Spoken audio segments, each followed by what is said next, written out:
独到观点，掌握真相。各位观众朋友好，欢迎您收看《国家掠夺器官新闻新视野》特别节目。在这一集的节目当中，我们要特别为您探讨针对器官移植在中国被滥用，以及台湾和中国器官移植被滥用之间究竟有什么样的关系，为您做深入的讨论。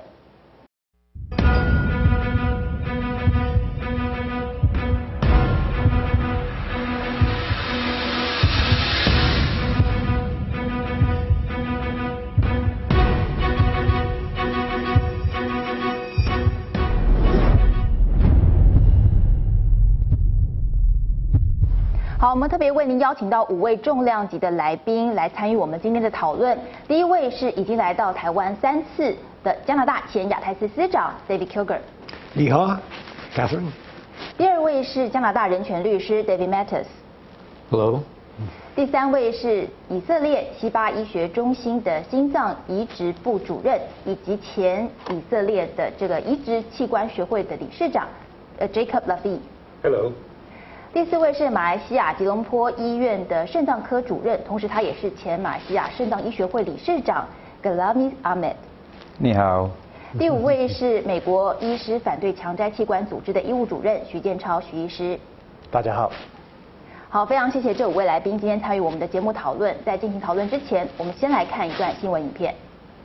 国家掠夺器官5位作者来台，赴立法院与台湾立委会谈。对目前台湾并无明确法规限制人民到境外移植来源不明的器官，而台湾近90%境外移植病患都是前往中国大陆换器官，加上中共活摘法轮功学员器官暴行曝光，专家呼吁台湾加快脚步，采取行动，防止台湾人成为中共活摘器官共犯。Organs in China are not as officially explained only from executed prisoners, but from living prisoners of conscience, Falun Gong practitioners. So it's not about we provide evidence, it's about accepting evidence that we have. Even now, these days, there are people who deny the Holocaust. It's not the evidence itself, but it's our responsibility to take the evidence that we have serious. There is evidence. 立法委员田秋瑾、尤美女、林世嘉出席会议，聆听中共活摘器官罪行，表情严肃。田秋瑾表示，将推动修法，防止国人赴境外移植不合法器官。未来器官移植法，我们都要做这种有刑责的问题哈，请卫生署先跟我们台湾所有的医学界的所有的医生都先预告，啊，这个事情我们未来会这样做。那我。立委林世嘉表示，将在本会期提出修法，保障台湾病人权益，同时避免台湾人成为中共活摘器官共犯。那我觉得，透过修法，它会引起社会讨论。那透过修法，台湾的人权可以进步。透过修法，我觉得才能够真正保障，不止在台湾，还包括以外的人的人权。听听其他的进步的国家怎么做，那么在 follow 全世界的共识之下，那么我们来修这个法律。立委对推动修法态度积极，希望尽速完善法律，保障人权。新唐人亚太电视卢天长、柳姿莹，台湾特别报道。好，那么观众朋友可以看到我呢手上的这一本书呢，就是这个《国家掠夺器官 State Organs》的中文版。这本著作呢，它是继这个血腥的活摘器官之后，另外一本更仔细有力的去揭露了中国器官移植滥用的问题。这本书目前呢，除了中文版、韩文版、西班牙语版，还有德语版都陆续的在这个全世界发行当中。首先，我们就要来问一个问题了，因为这本书的作者群呢，现在受邀来台湾参与由卫生署支持的一场国际研讨会，那也就是各位看到的今天这5位重量级的来宾。那我们要来请问他们，为什么要到台湾来做这样子的一个谈境外器官移植旅游的问题？ So to begin with, Mr. Kilger and Matas, why do you specially come to Taiwan to talk about the overseas organ transplant tourism? Well, one reason, Catherine, is that Taiwan is what and will be what China should be. That what we do in Taiwan is what I believe the people in China will eventually insist upon. I hope it's sooner. But we are here to try to persuade people in Taiwan, to raise awareness, to try to put more pressure on the government to stop killing the Falun Gong community for their vital organs. And how about Matas? A number of different reasons. One is sensitization. There's a lot of people who go from Taiwan to China for transplants, and in China, the sources of transplants in many cases are people who are being killed for their organs, including practitioners of Falun Gong, and people in Taiwan who go for transplants, who refer for transplants, who broker for transplants, should know that and really shouldn't be part of that. A second reason is to push the legislative agenda. Right now there's an administrative order that says that doctors might face disciplinary action for violating medical ethics for referring people to China for brokering transplants, but in fact that administrative order is not really implemented, and there has, I mean, the order has been in place for several years now, but there's been since 2006, but there's been no disciplinary action at all, and the travel to China for transplants continues. So really what Taiwan needs is some legislation in order to provide some teeth to prevent people from being complicit in organ transplant abuse in China, and so we're hoping to develop some momentum for that, and we also we're hoping to get a sense of urgency developed around this, because of course Taiwan has many different issues on its legislative agenda, and this is probably an issue where there's consensus, but we don't see the sense of urgency or emergency that it really needs. We do have this new book which has just come out, and the state organs, and we're pretty much all of us contributors to it, and so we're here to launch the book. We've also got a conference coming up tomorrow where we're all speaking.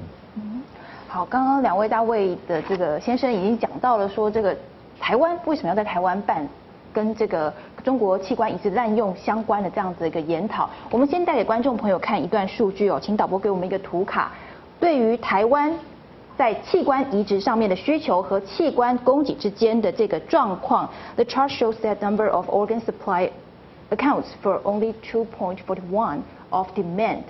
所以这个数据上面显示说呢，台湾的器官供给跟需求之间其实是严重的供需失衡哦。好，那么根据一些资料呢，我们就发现了许多需要器官的台湾民众，他就会选择到境外去进行所谓的器官移植，来获得他的这个需要。因为我们刚刚图表也看到了嘛，就是供需严重的失衡，来做一些这个器官买卖的交易。那接下来当然里面就牵扯到医疗的这个风险，还有伦理道德的问题了。所以接下来我们要来请教医师。那么这么多的台湾人到中国大陆去进行器官移植，那么在中国的器官移植的现象又是如何呢？继续要来请教的是Professor Jacob Lavee. So on the issue of medical risks, and how do you describe the situation in organ transplant in China?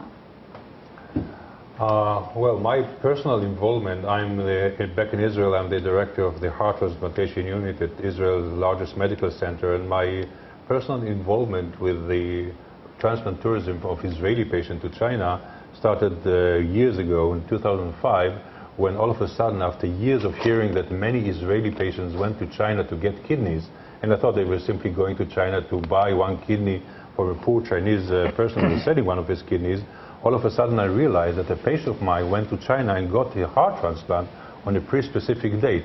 So, and he was the first one, and then following him, there were several more patients like this. So this started me researching, and then I found out the situation where the sources of most, if not all, organs come from China, which are executed prisoners and prisoners of conscience, who are executed on demand for the selling of their organs to anybody who can afford the price. The reason that I'm here in Taiwan is to share with the local medical profession and with the legal and legislators the way that we have done, we have legislated the Israeli organ transplant law in order to stop the transplant tourism from Israelis to China altogether by banning totally the reimbursement. Thank you。所以这个继续也要来请教美国的徐医师、徐建超医师，您对于中国的器官移植的现况，您的了解是什么？中国器官移植它本身是一个不透明的，所以我们知道确实的那个数据都是通过我们在国外通过一些非直接性的一些方法来获得，所以我们只能从别的国家间接的来研究中国一些器官移植的现状。我要所说的就是说，这个医学方面的那个具体的操作程序，大家一般都没有问题，都能达到这个技术上的层面上都能达到。就是我们大家面临的一个共同的问题，就是说器官短缺的问题。因为这个就像你刚才说的那个供应和需求有很大的差别，有很多人等待器官的移植，但是这器官的供体是有限的。但是有个很有意义的发现，就是从1999年到2007年，突然之间，在中国大陆的器官移植增加了好几倍。具体的说，从1999年到2004年，它增加了3倍。2007年以后，2004年以后，基本上这个数字都是在好几千，一直就没有变。那我们作为医学专家就在质疑这个问题：这个器官从何而来？是按照中国政府的说法，器官是从死囚犯上得来的，但是你要把那个死囚犯的那个更新器官的数目也算起来的话，它远远也不够那个器官移植的数量。在这同时有不同的那个调查报告，包括2位大卫。包括Ethan Gottman， 美国民主基金会主席，还包括从中国政府中国政府卫生部副部长黄杰夫自己的数据推测，至少有31000到25000之间这么一个器官的来源是没法知道它的来源是哪里。同时2位大卫他们的调查报告显示，很有可能这些器官的来源就是来自于中国的良心犯的器官，并且大部分来源于法轮功学员。好，谢谢徐医师。那么刚刚这个以色列的医师跟徐医师都有提到了，在中国进行器官移植的一些我们刚刚讲到，其实已经谈到了道德伦理的部分。不过我们先来看一个图卡的数据，看看到中国去做器官移植到底面临的医疗风险是什么。请导播给我们一张图卡来看一下，这个是呢，在这个 State Organ 里面有提到的，马来西亚的 Ahmad 医生提到的几个案例，到中国去进行器官移植的，回来得了急性的乙型肝炎，就是我们说的 B 肝，还有呢有心脏冠状动脉疾病，甚至还有的人已经付了一大笔经费到了那里去，手术最后1分钟被单方面的片面取消了，不过说不定因此保了一条命回来。看到这个案例我们要来请教 Dr. Ahmad. Those cases you mentioned in the book about transplant patients go to China to have the surgery, but you mentioned that the patients no longer bring along with any form of documentation when they back to their clinical doctor in Malaysia. So could you please tell me more about that, as you know? Yes, Catherine. Before 2006, there were many Malaysian patients who went to China to buy organs, and they will come back with a referral letter from the hospital that they went for transplantation, where the doctor from that hospital will tell us what was the operation done, what was the kidney function in China before the patient came back, what were the medications, what were the blood results, especially directly related to the kidney function. So we had some idea. After 2006, the patient will come back with the scar in their abdomen to indicate that they had done the surgery, and they had no letters, nothing. So it's up to the patient to tell us, as specialists, what happened. And you don't expect patient to tell exactly in medical terms what happened.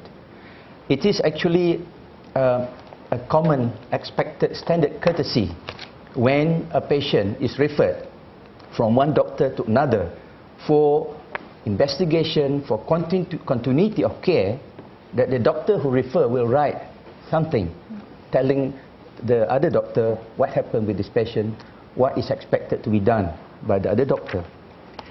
In fact, it is mentioned specifically in the WHO, World Health Organization, guiding principle in organ transplantation published a few years ago that were accepted by almost all, if you can say, all governments of the world, that there is a need for continuity of care when a person is transplanted. So if a patient is transplanted in another hospital and the patient is then referred to another hospital for a continuation of care, then there must be an assurance of that continuity of care. So how do we then get the patient who come to us to be treated properly if we do not know what the patient had undergone? So for example, in order for me to decide whether the kidney function after transplantation was the best one or not, with the blood test that I do in my hospital, I will not be able to tell that because I have no number to compare with the result in China before the patient came back. So then we had to do more tests. And then the medication. We also do not know what medicine the patient was on. The patient can show some of the medication, but we cannot read all the characters in China. So we had to make some guessing estimate. And this actually caused potential danger, which can affect the safety and life of the patient. And in certain other situations, there may be need for us, the receiving doctor, like myself from Malaysia, for us to actually contact the doctor on the other side. If we have problem that may actually need further investigation, like for example, we have seen patients who came back with infection, like hepatitis B, for example. Hepatitis C.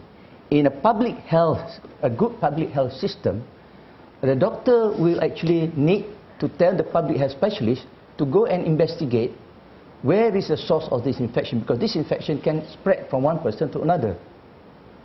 And in the case of organ transplant, the organ may have gone to so many people already. We see one patient come back to Malaysia, but the same patient, the organ that came to that patient had gone to many other patients. It would be impossible for us to communicate with the other doctor there to find out what was the background of the donor, whether the donor had got hepatitis B there or C there. It will be impossible for us to contact that doctor because we had no contact, no communication whatsoever.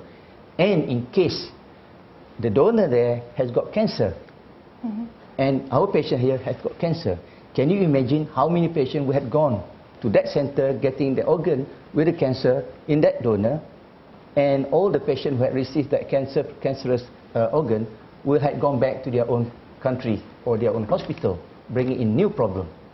So it is actually more than just a basic courtesy for one doctor to refer a patient to another doctor to write a summary. But beyond that, there is an issue of safety and life of this patient. Thank you. 刚刚 Dr. Ahmad 讲了很多关于这个到中国进行器官移植，很多可能包括资讯不透明等等的，后续影响到后续医疗的这个问题哦，也就是医疗风险上面的部分。那么在下一段的节目当中，我们要继续带您来聚焦，究竟到境外进行的器官移植，它还有哪些是道德伦理上的问题？稍后休息一下，我们稍后回来。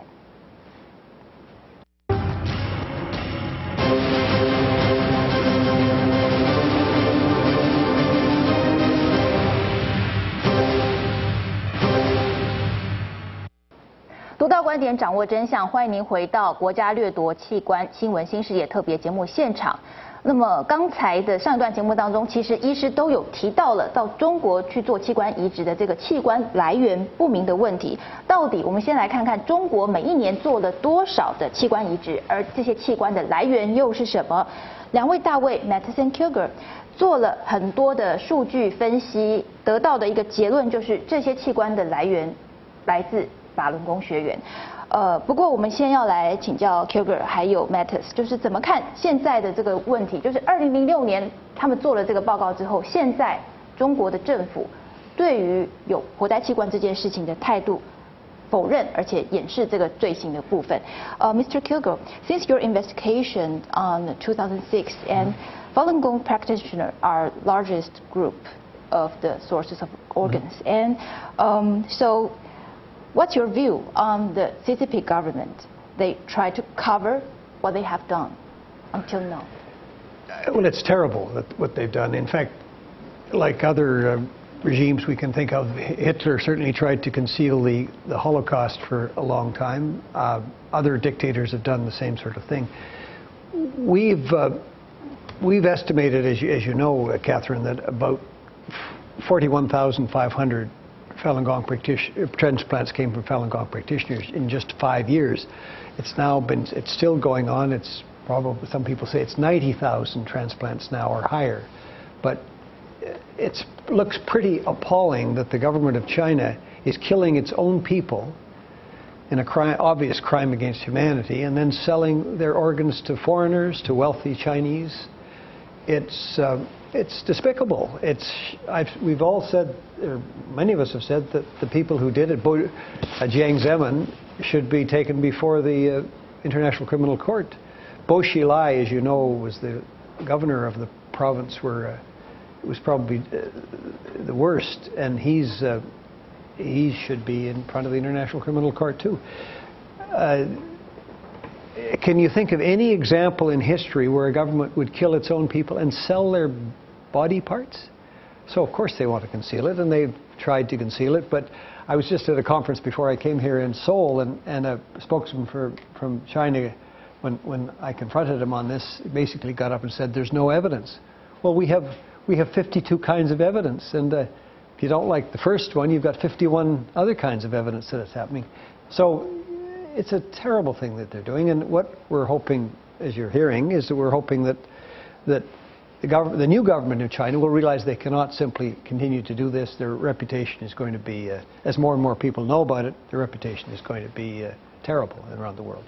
Thank you. How about Mr. Mattis, about the system? Well, absolutely. This is one of the things that I've noticed going through this file, that whenever we quote something or cite something that's from a Chinese website, it disappears. When we quote a source, the source will deny it, even though we have it on tape or we have it in print, or we can still see it on the internet. The quality of the data has progressively disintegrated. Something as simple as, for instance, there was the Hong Kong Liver Transplant Registry, which used to, on the internet, provide aggregate data. We started quoting it. They took it down, and it's no longer available. We just heard from Dr. Ahmad that after a report came out, they stopped providing reference letters to decide to show what's happening to the patients. That it's a degradation of data, and as far as I'm concerned, our report is convincing, but the onus is not on us to establish that this is happening. The onus is on the government of China to account for the sources of organs.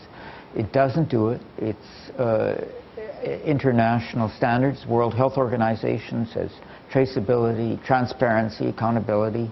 They're not conforming to those standards. And the international mechanisms, the UN Rapporteur on Torture, Religious Intolerance, Committee Against Torture, have all asked China to account for its sources of organs. They refuse to do so.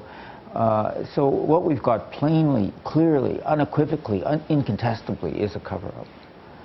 Thank you. 其实两位大卫其实也多次来到台湾了，关于这个中共活摘器官的议题。那么我们也知道说，乔高先生他其实在台湾的这个跟台湾的政界有所接触，那么也关心台湾的民主发展，还有中国人权的议题。那么我们现在来请教他，对于台湾政府在面对中共活摘器官这样的议题上，有没有什么样的一个建议 ？So, Mr. Kilger, what do you suggest Taiwanese government when facing the organ harvest in China? We have about 25 recommendations in our book, and the government of Israel has probably done the best thing, with which I'm sure the professor will speak about, the comprehensive legislation essentially banning people from going from Israel to China for organs, and he'll tell you in a moment.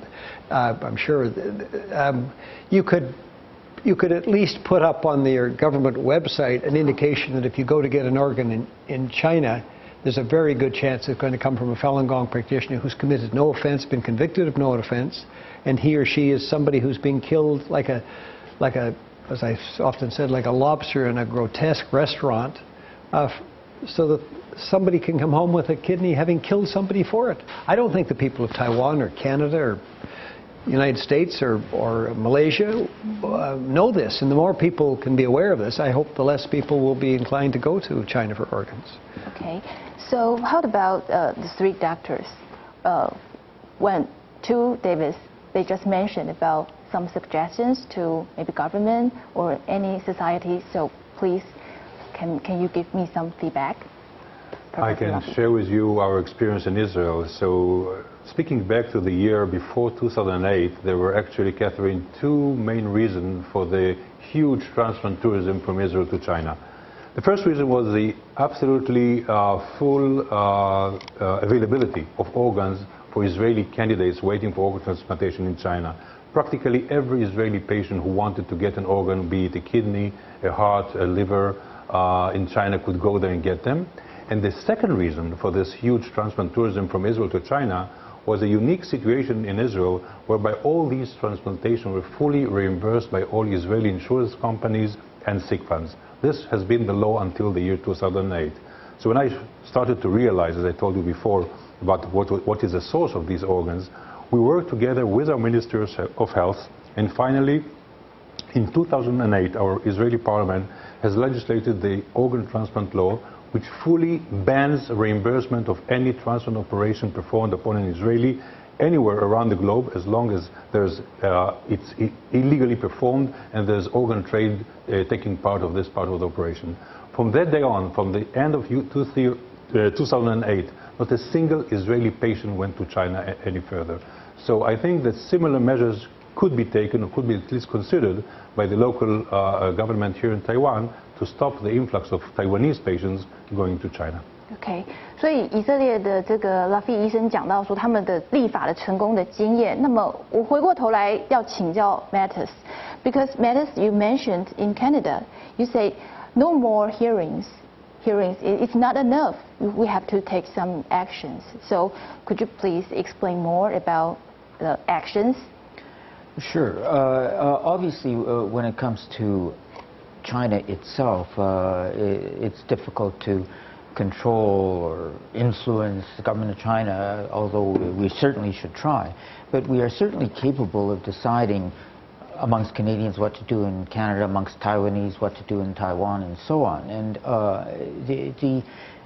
we should be able to say no complicity, that we're simply not going to be involved. And right now the fact of the matter is that people from Taiwan are involved. They are going over. There is brokerage operating.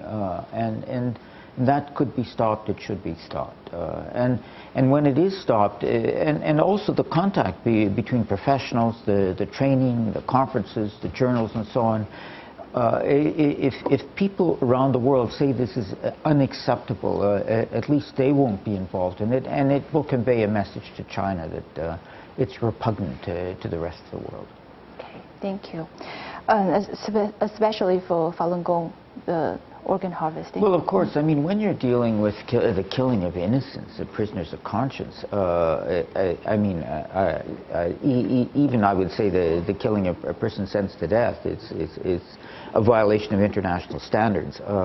But it's reprehensible when people who shouldn't even be in jail in the first place, because the only reason they're being detained is their beliefs, which they should be free to express, and practice their beliefs. But when they shouldn't even be detained in the first place, they're being killed because they refuse to recant, and their organs are being sold. It's a crime against humanity of a sort we haven't seen anywhere before in human history, and don't see anywhere else in the world. It's unique to China, and it really must end. Okay, thank you. So how about Dr. Ahmad? What's your opinions after the three just mentioned about the action and the Chinese organ harvest? Well, I think all correct thinking human being, definitely professional, will not condone, will not endorse, will not tolerate all the description that had been mentioned so far. But at the end of the day, what matters and what really is important is what action that the country, the community takes. Mm-hmm. And the final effect is whether those wrongs continue to occur. But as Professor Lavee mentioned, in this problem, there are two sides of the equation. One is the increasing number of patients wanting to get organs, and then the problem of illegal organ sourcing that we discussed here. So it has to be two-pronged strategy. One is to increase local organ donation, as well as to curb these illegal practices. But as we know, one of the negative effects of promoting, condoning, allowing this illegal foreign transplant to continue is actually adversely affecting the local donation and transplantation rate. So if we actually don't take enough action, effective action, it becomes a simple way for our citizens to continue to go out and source organs. But in all these equations, it is not just the brokers that perpetrate this. It is not just the transplant center there, but it also involves awareness affecting the society at large, population, the media, the enforcement agencies, and the lawmakers. So it is about getting awareness. We are aware, but how many people are aware out there? Mm-hmm. And if they are they aware that this is wrong and they just keep quiet about it, tolerate it, or will do something to stop it? They may have a policy, everybody will understand, but a policy without an effective deterrent in terms of legislation, a penalty, then it becomes meaningless. And if a deterrent sentence, a deterrent law is in place, but no action is taken, then it becomes also meaningless.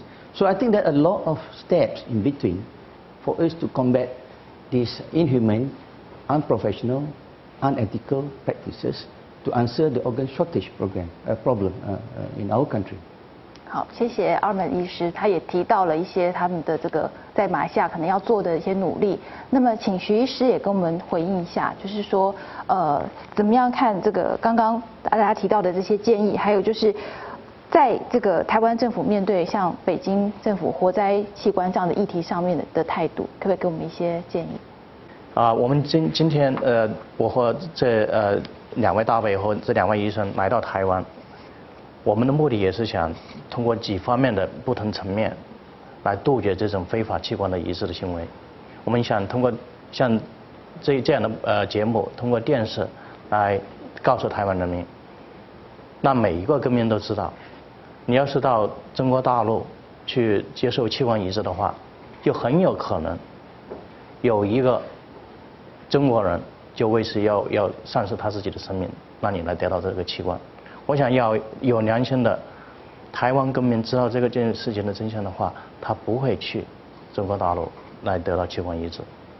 好，那么谢谢几位来宾的这个分享哦。那么下一段节目当中呢，我们要继续来针对台湾每一年有这么多的民众到中国大陆去换器官。那么刚刚医师们也都提到了这些器官来源不明，还有整个医疗风险、伦理道德上面的议题。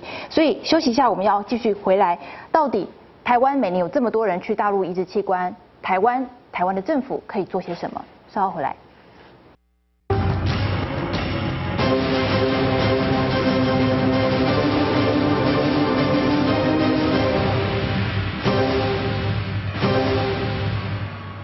独到观点，掌握真相，欢迎各位回到国家掠夺器官新闻新视野特别节目现场。我们今天在这期节目当中特别邀请了5位来自加拿大、美国、以色列还有马来西亚的专家来和我们谈一谈，到底这个在中国器官移植滥用的问题，它的严重程度。不过接下来在这段的节目，我们要请他来谈一谈了，对于台湾的移植环境的一个建议还有观察是什么？ So， 我们先在进行这一段的讨论之前，我们先大家来看一个字卡，就是伊斯坦堡宣言，请导播给我们一个字卡。好，这个伊斯坦堡宣言呢是国际医学会对于器官移植和器官捐赠的伦理指引方针，这是在2008年的4月30号和5月1号提出来的，由国际器官移植学会在土耳其伊斯坦堡召开会议后正式被提出来的。那么宣言针对的是器官移植旅游以及器官捐赠与商业行为的议题做出澄清和界定，而且呢，在这个宣言被发表之后，世界上已经有超过100个国家强化了他们对于器官捐赠的国内法律，反对商业化器官移植以及器官移植旅游。OK， 好，那么现在我们要请来宾来看一下了，就是台湾的整个器官移植的现况，还有呢有什么样的建议？那么 ，So what are the problems that exist in Taiwan?Especially regarding organ trade and transport tourism. So we want to ask each of you to have some opinions. Yes, so sure. maybe the first would be Dr. Jacob Lavee. Well, Catherine, the initial original purpose of my visit here in Taiwan was to share with your professionals, both the medical and the legal, the reason for our success back in Israel to stop completely organ trade and transplant tourism between Israel and China. And the way we've done it is not only by stopping reimbursement, as I've explained before, but in the very same law, we made sure that organ donation within Israel, both from deceased donors and from living donors, would increase significantly, so that those patients who are desperate and are waiting for organ transplantation, and for those patients we've blocked the door to China completely, will find some solution to their problem within Israel. You've just mentioned the Declaration of Istanbul, and the declaration calls for each nation to become self-sufficient in organ donation, and that's exactly what we have provided in the Israeli law. By providing priority in organ allocation to those candidates who have registered as organ donors, by removing various disincentives for living organ donation, we have shown that already after the first year after implementing the new Israeli law, the number of local donors, as I said, both deceased and living, has increased significantly, and we have shared this experience with your local professionals. What I couldn't find a good enough explanation here is why didn't your local transplant professionals, medical professionals, why don't they come forward and talk to your authorities here, to the government, and join hands in hands with us in this move in order to make a new legislation? Because the secret to the Israeli success was the fact that myself, as the president of the Israel Transplant Society, and another leading expert in transplantation, joined forces with our Ministry of Health and went to the parliament, and the law has been legislated. Without the joint forces of local experts in transplant medicine, I'm afraid that it's going to be quite hard to implement this. And with your permission, there's another mission that I found for my trip here to Taiwan, which I found only after arriving to this island. And this was, to my surprise, the fact that for the last 2 years in Taiwan, once again, organs are being used from executed prisoners. A thing that has been gone for the previous 6 or 7 years has been restarted again. I've always given Taiwan in the past, during my presentation, as a good example of a country who have used organs from executed prisoners in the past and stopped using it. And here I found, to my surprise, that this practice has started again. I called upon your professionals and your legislators to abolish this law from the Book of Law in Taiwan. This is an illegal, unethical process which should be abolished altogether.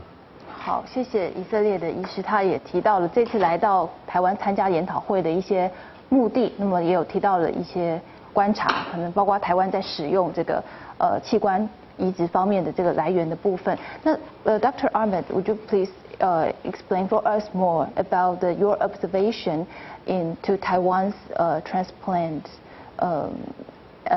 such as Okay.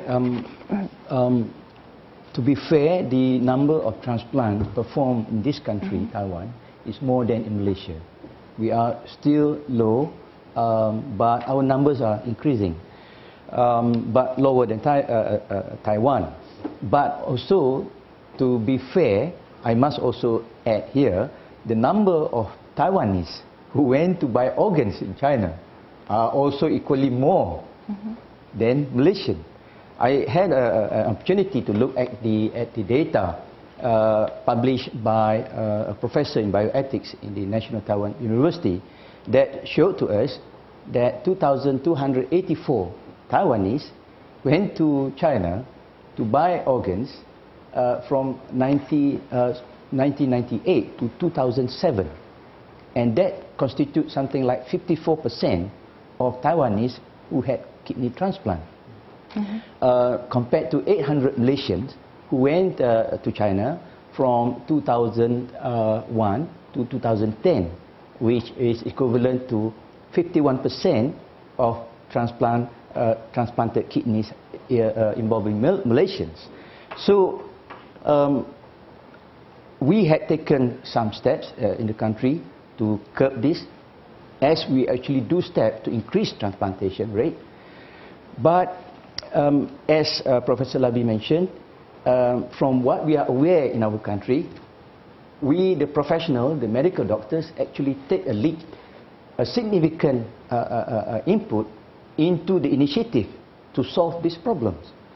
The societies that actually ratify or sign as co-signatories of the Istanbul Declaration is supposed to be in a national society. So in Malaysia, we have Malaysian Society of Transplantation. I'm sure the same thing with Israel.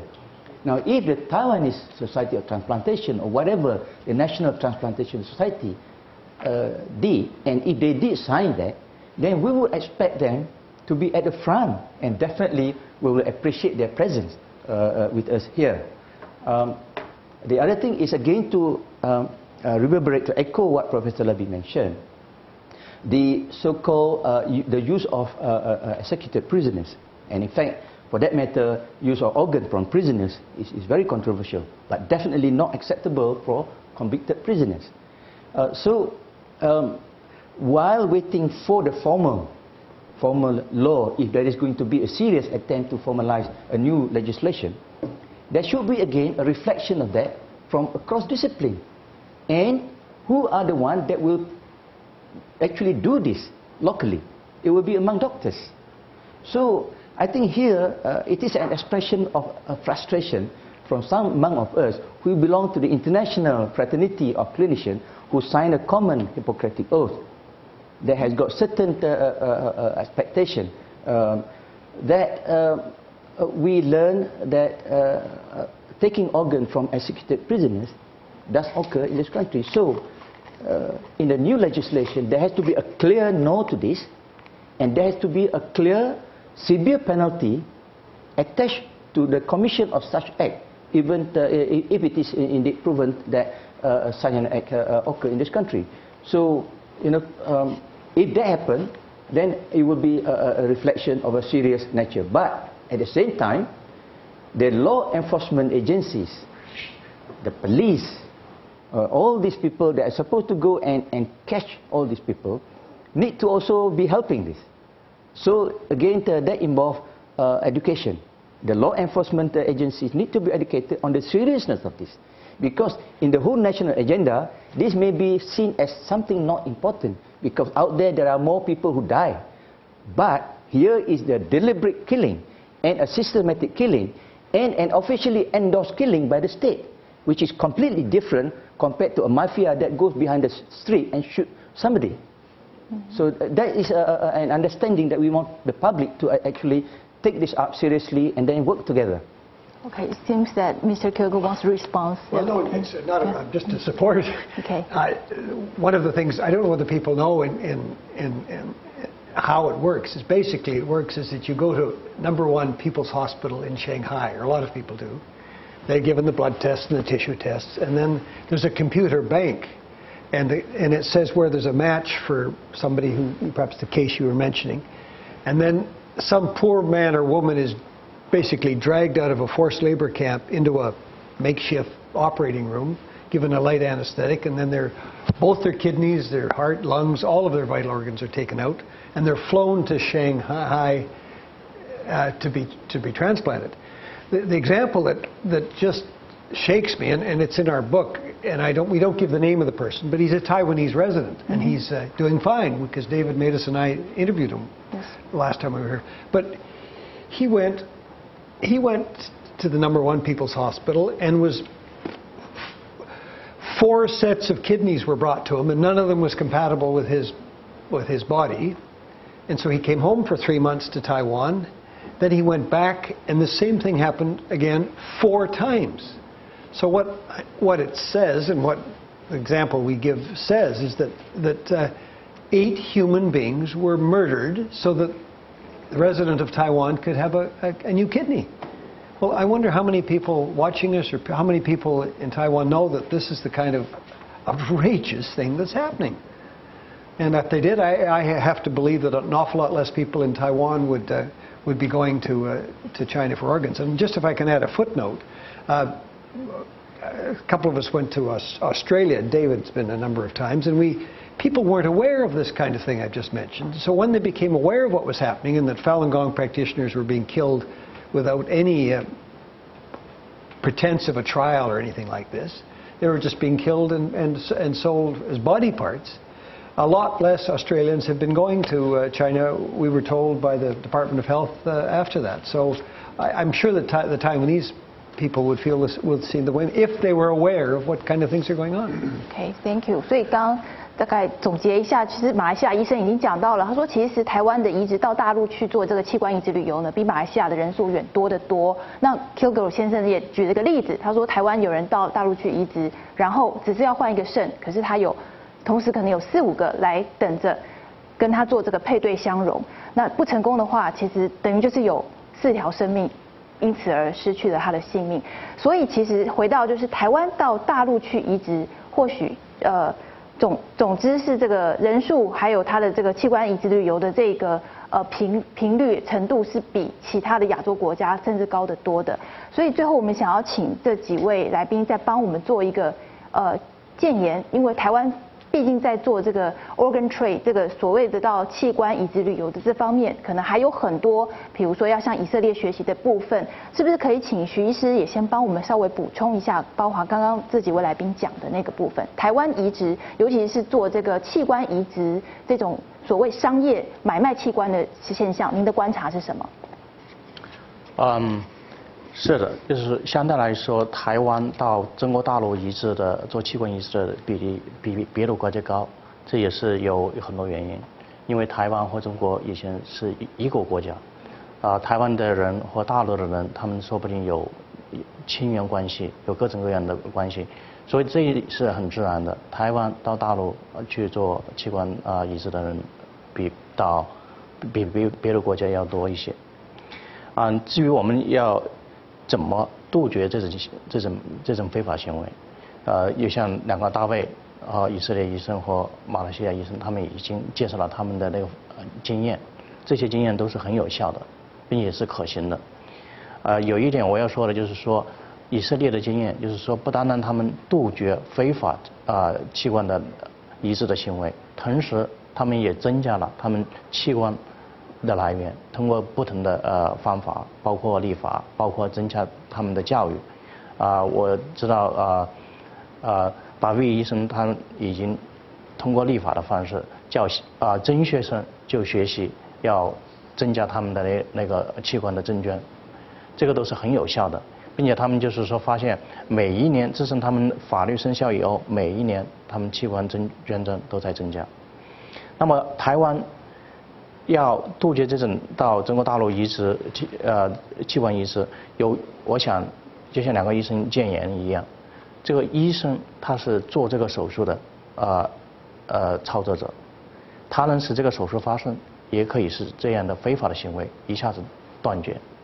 所以我们要让台湾的医生都知道这些事情，知道这些真相。